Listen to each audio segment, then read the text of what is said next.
suis M. Dominique Diambete, maire de la ville de Matadi. La première des choses, c'est la sécurisation des personnes, c'est l'air bien. C'est vraiment notre cheval de bataille parce que pour bien vivre, il faut qu'il y ait la paix, la sécurité.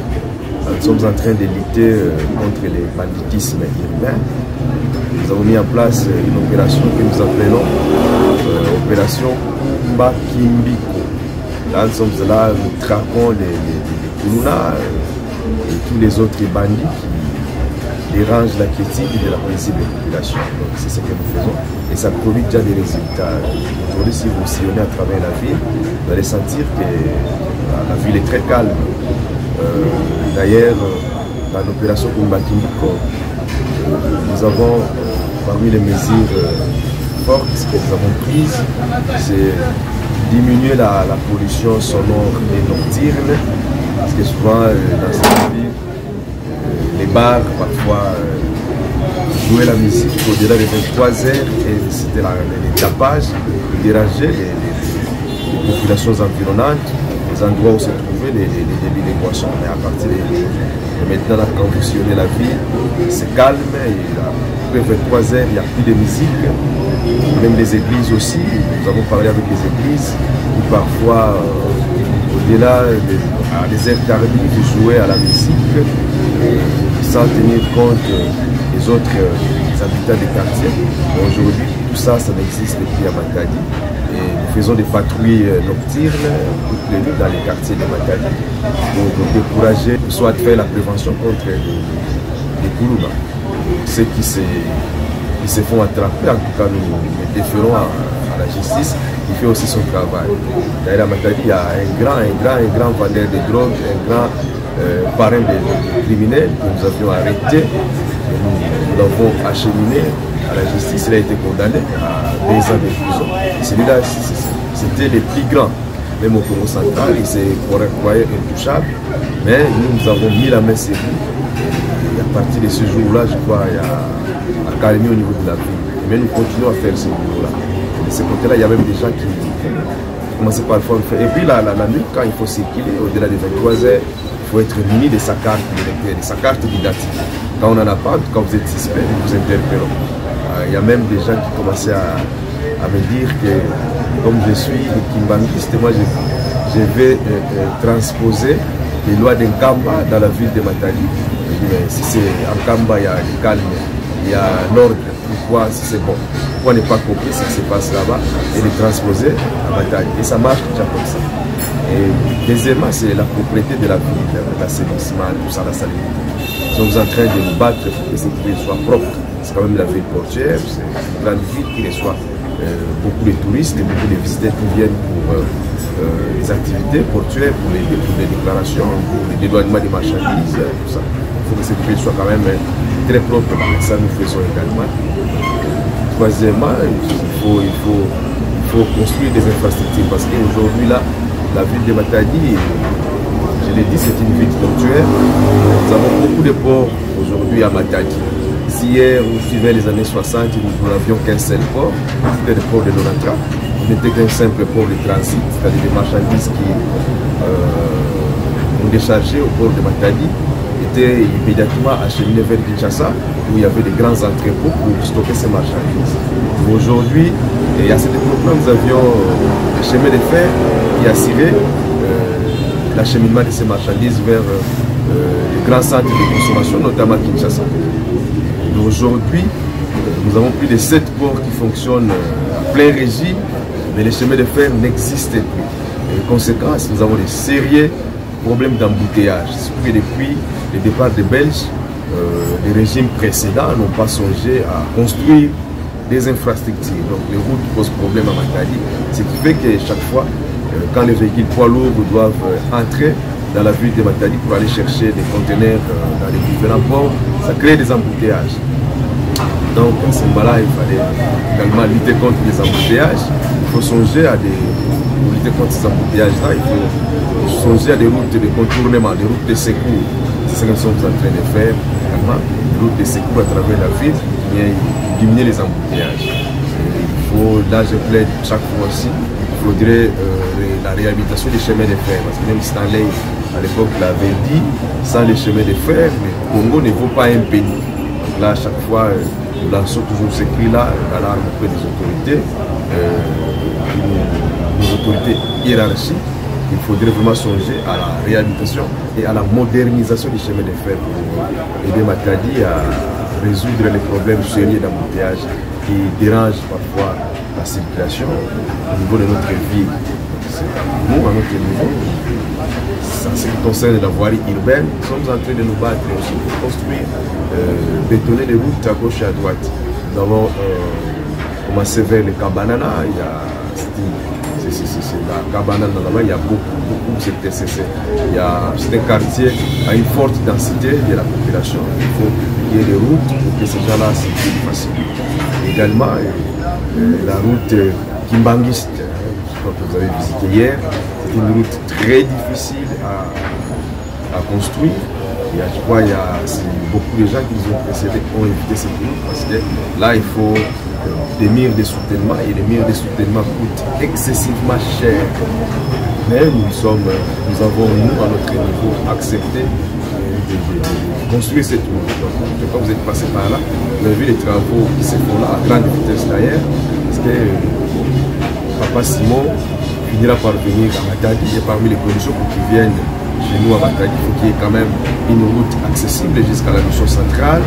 Et nous sommes en train de faire ce boulot-là pour que le jour où Papa Simon arrivera à Matadi, il ait la facilité de se pouvoir, de se déplacer jusqu'à la mission centrale. Donc il faut désenclaver la mission centrale du Bangiste. Cette route-là, des moments, va jusqu'au niveau, va aller se terminer au niveau du quartier Mikondo. Au niveau du quartier Mikondo, il y a l'église catholique Saint-Gérard.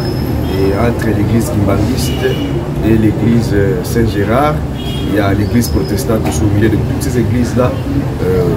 Les fidèles qui vont prier dans ces églises auront la facilité d'aller à l'église sans trop de difficultés. Nous avons la route de Ndemba également que nous devons commencer, la route de ce village, ce sont des routes de consommation, comme la route de Ndemba, une route qui peut nous permettre de dévier les embouteillages des voies. Quand nous sommes à Toulouse, nous descendons jusqu'à Soyo Météo, il y a la route de Ndemba qui va jusqu'à Voadou ou au-delà de Voadou vers Pozo déjà. Si nous réussissons cette route, c'est également une voie de secours pour la ville de Matadi, en ce qui concerne la circulation des véhicules. M. Dominique Nkodiambete, maire de la ville de Matadi. Alors, depuis le premier Bandela Gisal, depuis tout le Yambo Tete, il faut Ndemba Mavwanda na kati ya Bwala Matadi. Sasa Ndemba Mavwanda Ndemba na kati ya Bwala Matadi. Beto bandaka opération Kumba Kimbiko. Il y a une opération pour décourager le banditisme urbain dans la base de Matadi.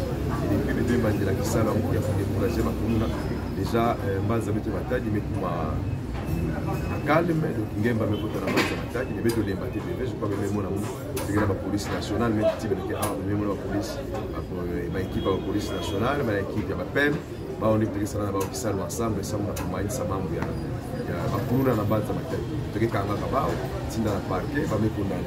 Ça mon mambo kuna ba c'est que kota tsama kati, ba Patrick Salema ka. Api panios, ça on a commencé ça phénomène kuna na base Matadi. Déjà Ngemba mekota batimi kitubila mu comme muke Kimbangiste donc mebaka manisi kukena nkamba biza nata una mbanza Matadi metome sina nkamba Ndemba makele sina nkamba ordre kele mambo yake mambo mbote tena kwa kopia yao tukula una mbanza Matadi parce que vous voyez après 23h en tout cas musique à babar ni makauya pe mambo metala neti ba église ke bulaba musique au-delà ba 23h 1h du matin musique ya ngolo sur la pasteur, nous avons comment il faut pour réglementer même la musique là, il y a bar, il y a la musique, il y a l'église, au niveau de la bar déjà, c'est bon que donc de ce côté-là, je crois même que vous savez en beauté. Donc on a un grand criminel, un grand parrain, mais c'est Cicéron. Un Rwanda intouchable presque dans la base de Matadi dans le Congo central, il y a la prison. Il y a 2 ans de prison, ça on a vendu, il y a la drogue, il y a bombé, dans l'hébergement, il y a la personne suspecte. Voilà, il y a la côté sécurité. Il y a un permis à la propriété à ville, donc ça, il y a assainissement, il y a salubrité. la nouvelle ville parce que Matadi il y a des villes portuaires créées à Bakabanzenza mingi awa il faut ville Rwanda quand même propre. Il y a tout la toute la ville avec Rwanda propre, ça va visiter les touristes et puis ça va ça va dédouanement, ça va mambo kaka. Donc la ville est très propre. Tu as lutter également contre le phénomène il y a embouteillage parce que les climat de ville portuaire dans les années 60 nous vendons dans port Mosi, port à Onatra, port à transit, marchandises mais qui dans port à Onatra directement à partir de Rai, chemin de fer Menata au Tina Gitsasa. Vous voyez avec plus de 7 ports qui ont fonctionné normalement. Alors activité comme Yangolo, c'est activité portuaire comme Yangolo, alors Yangolo. Manzila Kemi, il y avait depuis 60, on a pouvoir avant. On a kanisa bao pour Manzila V, on a infrastructure qui est le camion, il y a pas poids lourd, mais la côte en ville, ça me va comme marchandise dans le port, il y a créé un embouteillage aussi Yangolo. Alors il faut Manzila et la route à secours, tout ça, et puis il faut air sur la bamfou. Membre chemin de fer, c'est la chemin de fer parce que il y a parmi les solutions ça pour diminuer l'embouteillage dans la bande il faut chemin de fer fonctionne. Réhabilitation, la modernisation du chemin de fer avec et à Congo central donc tronçon ouest pour Matadi Kinshasa quand rien a fonctionné, il y a diminuer l'embouteillage et également il faut la route à secours la route à secours voir dans sa circulation dans la ville et avoir un peu facile. Il y a un domaine d'infrastructure, il y a de gauche à droite, il y a des cabanes, il y a des quartiers qui ont des populations, il y a des facilités à Gamboula, à voir dans le quartier. Il y a des Ndemba, il y a des routes à secours, il y a des météo, à partir de Toulouse, météo, il y a des Ndemba, il y a des bimati, côté à voile, ou même plus loin que tu poses déjà. Il y a des gens qui ont bien ça pour diminuer l'embouteillage, il y a secours. En même temps, ici la Kitouali, à partir de Momo, il y a Sarati, l'église catholique, tout ça. Il y a des gens qui ont l'église qui est l'église qui bangiste, l'église protestante, l'église catholique.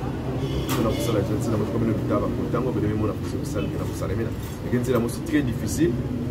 Même ça, éviter parce qu'il y a commence très élevé parce que pour ça, il y a soutènement avant de la forme. Ça va désenclaver les quartiers.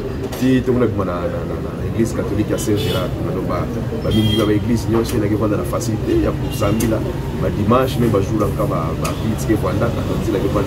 très accessible pour puis également même membres d'éclairage public. Donc ça là, que la ville peut voir l'éclairer. C'est parmi la cause, il y a insécurité, il y a qui tombe, quand il tombe dans le quartier, il y a la facilité, pour ça qui ça là on a qui tombe, alors la mine qui a coupé la partout, on peut ça qui ça là qui tombe dans quel niveau. Donc voilà un peu, na bon profit, membre de l'éclairage ça là en bas de Matadi, na pendant mandat ya bête. Ngombe, Pasimanu.